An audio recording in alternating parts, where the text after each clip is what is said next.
Remember that scene in The Lion King where like Rafiki just like feels like a gust of wind, realizes that Simba is not dead and in fact alive. He like freaks out and then like does a little thing over him. The king has returned.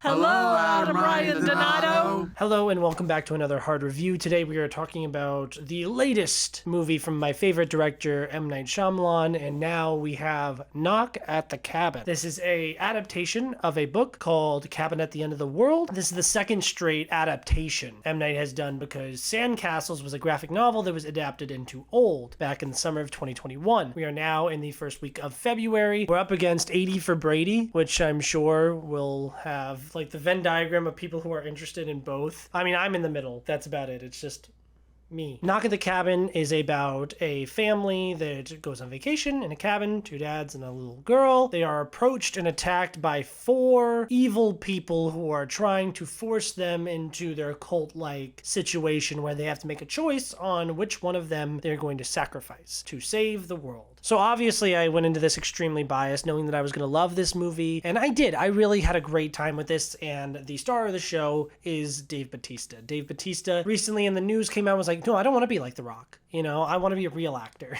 which I thought was totally baller of him to say. It shows through the types of movies that he picks. He regularly teams up with Denis Villeneuve. Like, yeah, he does stuff like My Spy. You know, he's working with some great directors like Rian Johnson and James Gunn. I don't see The Rock working with any super talented directors. But Dave Bautista is usually this big, hulking, like, guy. And here he's so, like, soft and polite. And you could tell he feels so much. And there's so much internal conflict going on in this scenario for him. I appreciated that so much. It's my favorite performance of the year by far. I know it's just February and I've missed some January things. Like, I think this is only my 7th movie of the year, but he's certainly a standout in this. The child actor, her name was Wynn. She was actually pretty solid in the movie as well. One thing I was really worried about, because I saw this with my buddy who hates child actors, and I was like, oh God, he's gonna hate the kid actor. And then we're gonna have the same thing we had with Old, where everyone's like, it was just kind of weird. Like, the dialogue was weird and nobody sounded like a real person. And I'm like, I don't know how to tell you this, but real people are awkward. And you, the person I'm talking to right now, you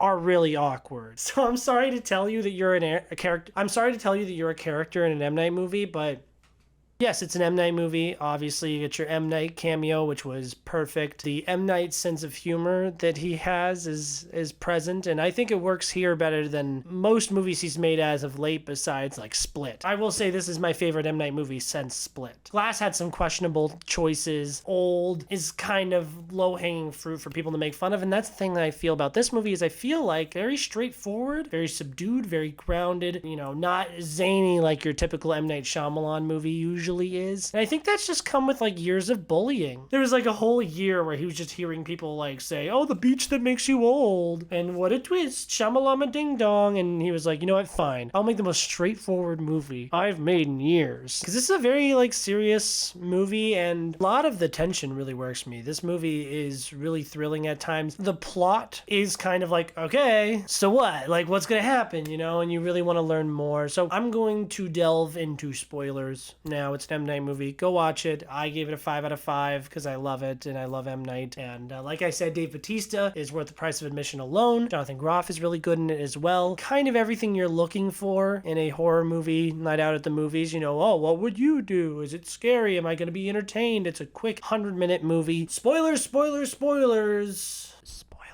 So, spoilers. So, I was talking to my buddy, looked up the ending of the book, Cabin at the End of the World. Apparently, that ends, because I remember saying to my girlfriend before the movie, I was like, I really hope they kill the little girl. Because I feel like that would be the most interesting thing to happen, you know, and the most sad and tragic thing to happen, because obviously, when you think about it, she should be the number one person to live because she's the youngest and she's their child. You know, it's their responsibility to protect their kid. So if somehow she ended up being the one that died, that would kind of be funny. So they're the four horsemen, right? These four people are the four horsemen. They each have their own role in being one of the horsemen of the apocalypse. And we go through this cycle of like, oh, we don't believe you. We're not going to believe anything you say. Are you guys going to make a choice? No, that's ridiculous. Okay, boom, one of us is dead. At a certain point, especially after they killed the first person, I was like, all right, let's just crank them out here. Like, let's just kill them all because they're clearly not going to make a decision until they like absolutely have to. You know what I mean? I think you'd honestly have to kill one of them first before they actually made a decision like this. I never thought for a second from the beginning of the movie, from the first trailer that I saw, that this wasn't legit. This whole time, I'm like, okay, it is going to be real. Now let's just get to the part where we all accept that this is real. And it takes up until like the very end, everyone is dead, for them to finally be like, okay, you know, maybe now we have to make a decision. What happens in the movie is the Jonathan Groff character, who has been kind of believing all this stuff all along, is like, hey, I believe it after everything we've seen on TV and everything correlating, like they'll kill themselves. This isn't like a break-in or anything like that. This is legit. One of us has to die and I've accepted it. I want to be the one to die, right? And they argue about it for a second and they decide, yep, you're right, and they kill him. And then the other dad, the one who's an attorney, takes the little girl and they drive away. They go to a diner real quick. They're like watching on TV, oh, everything's better now, cool, and they drive off, right? And it's a nice, cute little happy ending, I guess. You know what I mean? Not really that happy because, you know, obviously one of our principal characters is dead, but you know, the world is saved, everything's gonna be okay, and they're gonna be all right, and she's gonna grow up and grow older and have a whole full life ahead of her, right? My screensaver on my phone is the magazine cover of M. Night Shyamalan After Signs and Before the Village, where it's like the next Spielberg. And I see a lot of comparisons between M. Night and Spielberg, especially when it comes to like their endings. You know, they always have this like happy, you know, everything's gonna be okay ending, and would have preferred something a little bit more dark here. Kind of like a Cabin in the Woods kind of an ending. I would have been fine with something like that. So in the book, our main family, dad, little girl, and Dave Bautista's character are still alive. They realize, okay, we have to make the decision. They grapple over the gun, and as they're like tussling over the gun and who's going to shoot the other person, they accidentally shoot the little girl. They are upset, but at least they're like, okay, well, there's a sacrifice. And Dave Bautista's character is like, no, JK, LOL, that was an accident. You didn't make a choice. So no, that doesn't fix everything. And they decide, okay, well then screw it, then we're done. And they just kind of drive away. And that's it, apparently. Now, I would have really liked this if killing the little girl did work and the world is saved. You have to like live the rest of your life with like, okay, well, we killed our little girl, we're awful people, and you have to live with that decision. That's a sad ending that, you know, feels like it was building to something interesting. I don't know. It wasn't really like too interesting outside of the initial concept. It didn't really go anywhere. Like everyone was saying, oh, this is a thinking man's movie. And like, oh, this is a movie that makes you think and all the themes and everything. And I'm like, no, it was kind of straightforward. It was just, you know, everyone would do what they were doing in this scenario, and it ended exactly the way it logically could and should end. Nothing crazy. I don't think it was a twist that the apocalypse situation was a real situation. I assumed from the beginning that that was going to be the way that it was. And I think it would have been more interesting if they would have found out that it is not real and that there is some kind of personal connection. Because they kind of do lead you down that rabbit hole with Ron Weasley hitting the guy with the bottle in the bar years prior. But no, nothing is done with that. And which brought me to the conclusion, as a diehard M. Night Shyamalan fan, I hope that he just makes original content from here on out. Don't get me wrong, I love this and I love Old. His worst movie, most people would say, is The Last Airbender, and it's something that's not his own material. And I just prefer his zanier own material, because every time that he does that, it's either really, really great or really, really bad. And that's the volatile filmmaker that I know and love. Whereas I know I'm overrating Old and I know I'm overrating Knock at the Cabin, but realistically, these are more like anywhere from the 2 to 4 range. I'm looking for, it's either a 5 or a 1. No, it's worth the price of admission. Dave Bautista is fantastic.